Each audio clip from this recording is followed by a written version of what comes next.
അബൂ ഹുറൈറ റളിയല്ലാഹു അൻഹുവിൽ നിന്ന് ഉദ്ധരിക്കുന്ന ഹദീസാണ്.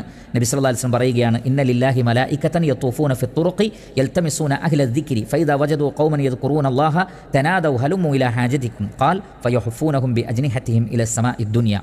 അള്ളാഹുവിന് ചില പ്രത്യേക മലക്കുകളുണ്ട്. അള്ളാഹു അവരെ പ്രത്യേകം ഏർപ്പാടാക്കിയതാണ്.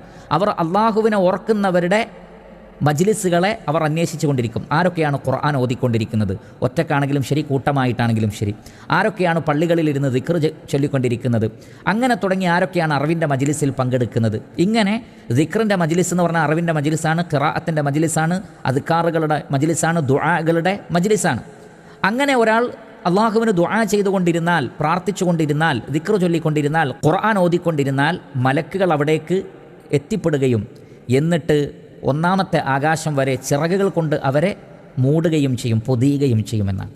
കാരണം അവർക്ക് വേണ്ടി പ്രാർത്ഥിച്ചുകൊണ്ടും അവർക്ക് വേണ്ടി അള്ളാഹുവിനോട് ശുപാർശ ചെയ്തുകൊണ്ടുമാണ് മലക്കുകളുടെ ആ ഒരു പൊതിയൽ ഉണ്ടാവുക എന്ന് പണ്ഡിതന്മാർ വിശദീകരിച്ച് തന്നിട്ടുണ്ട്.